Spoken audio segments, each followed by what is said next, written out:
원효대교 아래를 흐르는 강이 과거에는 용산강이라고 불렀습니다. 북한강, 남한강을 통해 들어오는 한강 조류 조운선, 즉 세곡선의 종착점이었습니다.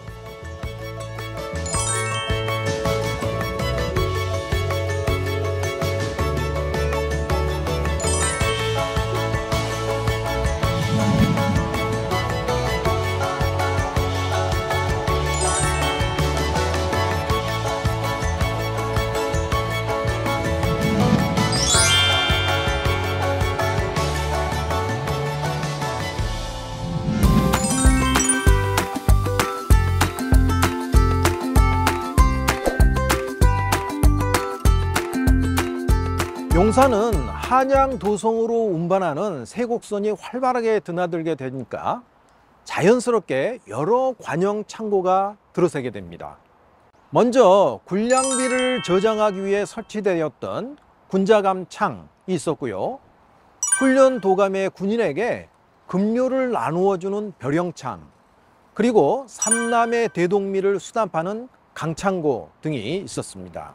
그래서 용산진에는 배로 운송된 하역 물품을 창고까지 운송하는 일에 종사하는 사람들이 아주 많았습니다.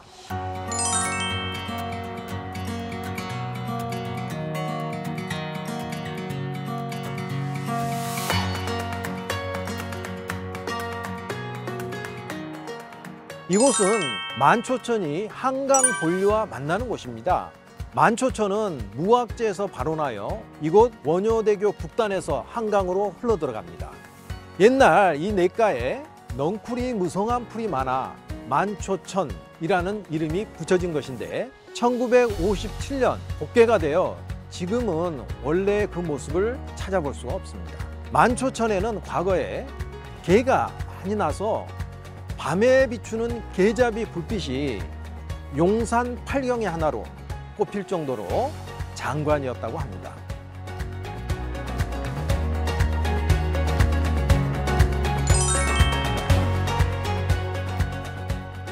한 10여 년 전에 그 봉준호 감독이 감독을 했었던 괴물이라는 영화를 기억하실지 모르겠습니다.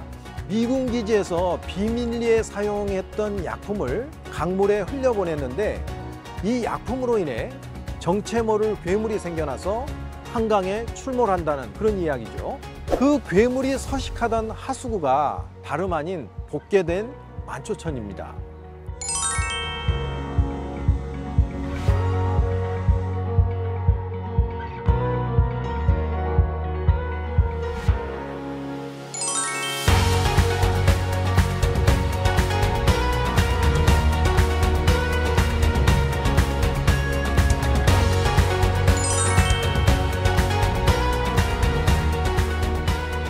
이렇게 전체적으로 원형이 잘 남아있는 경우가 거의 없습니다.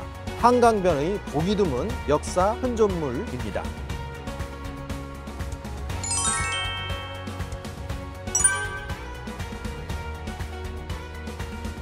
이곳은 힘원정 터입니다. 힘원정은 임진왜란 때 명나라 장수 심의경과 왜군의 수장인 도니시 유키나가가 강화를 체결한 곳입니다. 1592년 왜는 조선을 침략하였고 한 달도 못 되어 한성을 점령해 버렸습니다. 조선은 명나라에 구원병을 요청했고 조선과 명나라는 연합군을 결성하여 맹렬하게 반격에 나섰습니다. 행주대첩과 평양 전투에서 패한 왜는 결국 계속 밀려서 이 용산 일대까지 후퇴하게 됩니다. 마침내 왜는 명나라의 강화회담을 제안했고 전쟁 당사자인 조선을 배제한 채 졸속으로 맺어진 강화였습니다.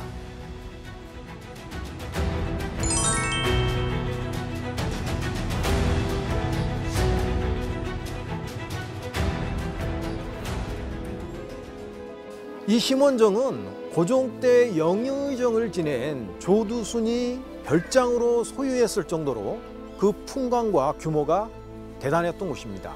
지금은 작은 공원에 팔각정 형태로만 복원이 되어 있는데 당시에는 쟁쟁했던 인물들이 이 심원정을 차지하려고 서로 경쟁을 했다고 하니 그 규모와 풍광이 대단했음을 짐작해 볼 수 있겠습니다.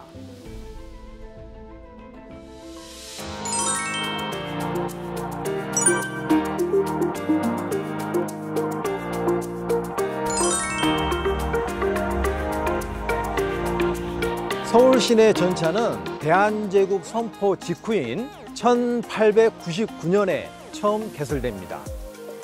서대문에서 청량리까지의 노선이었는데 이후 마포 왕십리까지 전차 노선이 확대되고 마포의 전차가 개설된 것은 1907년이 되겠습니다.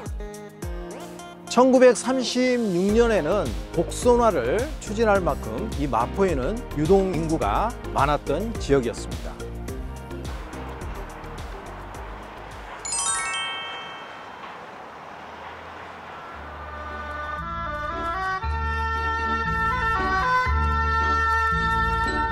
마포정점이라는 노래가 발표된 것은 1968년 7월이었습니다.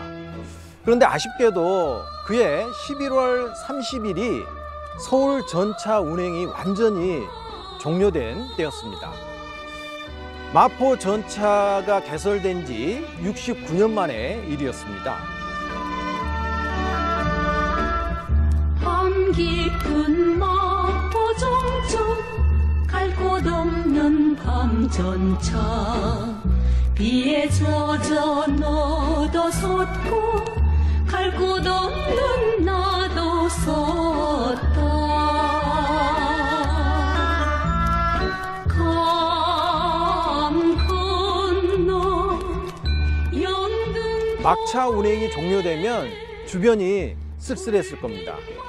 강 건너에 있었던 영등포나 여의도의 불빛은 환하게 빛났었겠죠. 그래서 노래에 이들 지명이 나오는 것입니다.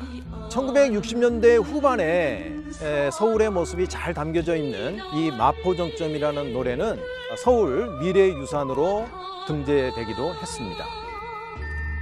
저 사람 떠나간 정점 마포는 서글퍼. 마포대교 북단이 바로 과거 마포나루였습니다. 마포는 과거에는 전국 교통의 요충지였고 물류의 중심지였습니다. 당시에 서해의 바닷물이 마포 용산까지 들어왔기 때문에 서해안과 한강 상류를 연결하는 교통의 요지였던 것이죠.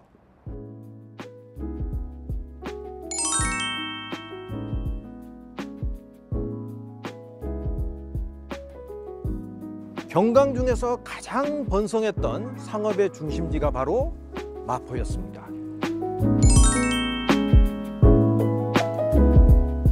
마포는 이렇게 상업이 발달했던 지역이기 때문에 세 가지가 많았다고 합니다. 그것이 바로 객주, 색주, 당주, 그래서 마포 삼주라고 했습니다. 객주는 지금으로 말하면 도매상을 하는 그런 인물들을 말하고, 색주란 술집을 말합니다. 그 다음에 당주는 재당을 관리하는 사람들을 말합니다.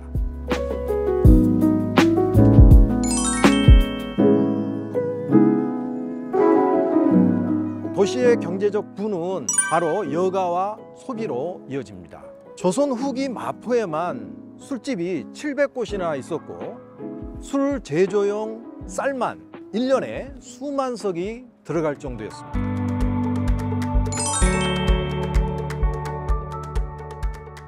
마포에 건립된 부군당 중에 영당이라는 게 있습니다. 이 영당은 고종 때 건립된 것인데요. 대한제국 황실과의 최측근들, 그리고 마포의 유명한 객주들이 주도해서 세운 제당입니다. 그런데 이 영당에 특이하게도 황실을 축원하는 현판이 걸려 있습니다. 이것만 보더라도 근대 격변기에 마포의 주민들의 저력과 영향력을 짐작해 볼 수 있는 것이 되겠습니다.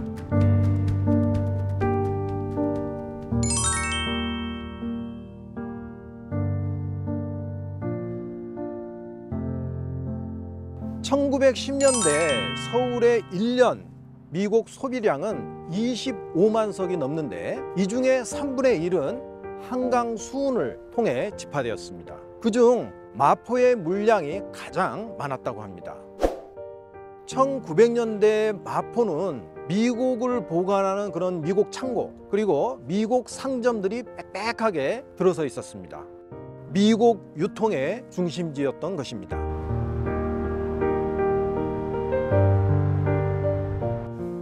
마포 일대에는 소금 창고인 염창과 독을 만드는 독막이 있었습니다. 새우잡이 어민들은 배에다 소금과 독을 실어서 새우를 잡고 바로 배에서 새우젓을 담기도 했고, 이곳 마포까지 옮겨와서 새우젓을 담기도 했습니다. 그래서 조선 초기부터 마포에는 새우젓과 같은 젓갈류를 파는 상인들이 많았습니다.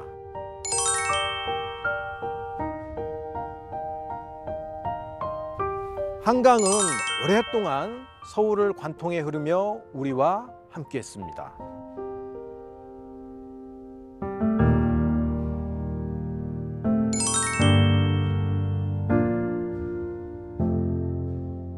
한강이 서울의 역사와 문화에 얼마나 많은 영향을 미쳤는지를 기억하는 그런 계기가 되셨으면 좋겠습니다.